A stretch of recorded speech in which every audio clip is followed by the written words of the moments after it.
Well then, I heard about the retirement of Hashim Amla, and to be very honest, I wasn't very surprised because I thought that this was long time coming now, especially after South Africa's dismal performance in the just concluded World Cup.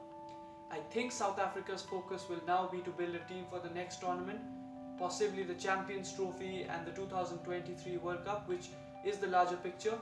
Because when you have a tournament like South Africa did recently in the World Cup, you just need to begin afresh. You need fresh names and you need to start planning early. Because if you notice, Hashim Amla might not be a part of South Africa's plans going into the next 4-year cycle. And that brings me to think that Hashim Amla has taken a very conscious decision. He's decided to walk away from the game right now so that the youngsters can get enough chances, enough opportunities, and more importantly, enough time to groom themselves and consolidate a position for themselves in the South African team. And that truly is Hashim Amla, a person who has never chased glory, just loved performing behind the scenes, always went about his business quietly, but on the field he was ruthless, wasn't he? A tough competitor, and he rocked many an opposition. Oppositions have found it very tough to get Hashim Amla out, especially during his peak years. Now Hashim Amla, if you look at his career over all the 3 formats, let's talk about the test matches first. I thought he's been a rock solid player for South Africa at the top of the order.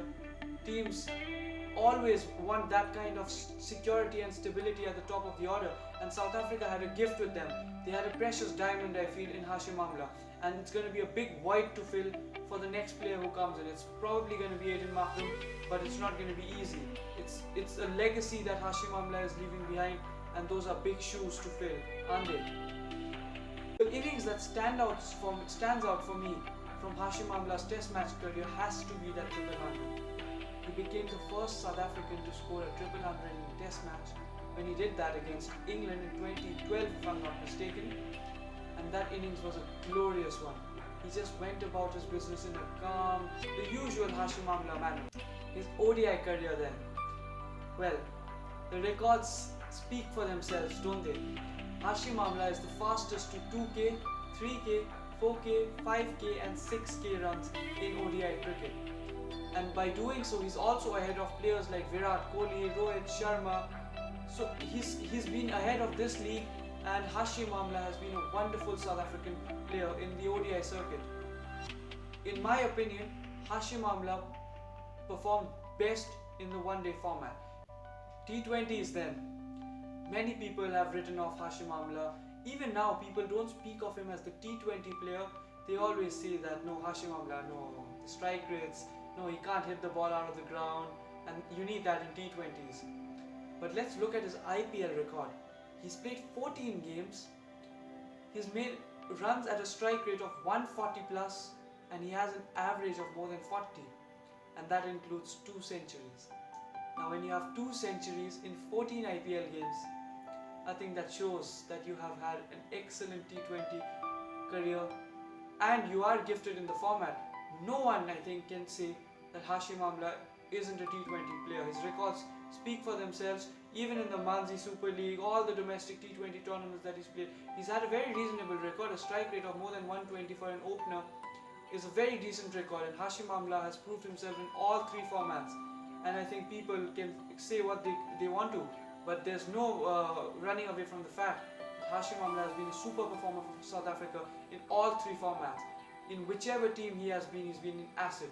Whether it's his fielding, batting, or his humility, the calm influence that he brings to the team. He's always been that person who's loved to perform behind the scenes. He's never chased the glory. He's always loved to go about his business in a quiet manner. And that, I feel, is what Hashim Amla will be remembered for. This is the legacy that he is leaving behind. Hashim Amla has been an excellent ambassador for the game, and South Africa is going to miss him a lot, because when you lose a rock solid player at the top of the order, then you know that you have problems. And especially when your backups aren't readily available or aren't that well set as you would have liked them to be. Aiden Mahram hasn't done much to give a kind of a security to the South African fans. But Hashim Amla's shoes are going to be very big to fill, and South Africa has to groom some big youngsters South Africa cricket has to be very careful in dealing with the replacement, because the replacement will also know that he's replacing a player of Hashim Amla's caliber.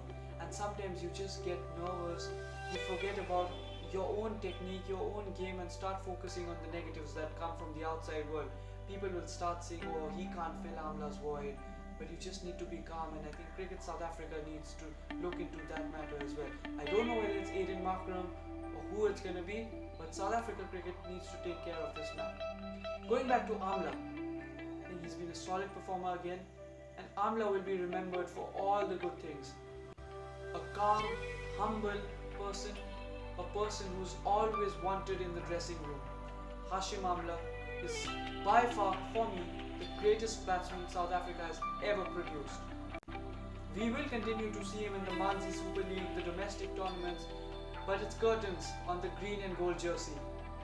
South Africa had been blessed with a diamond, I feel, but all good things come to an end, don't they?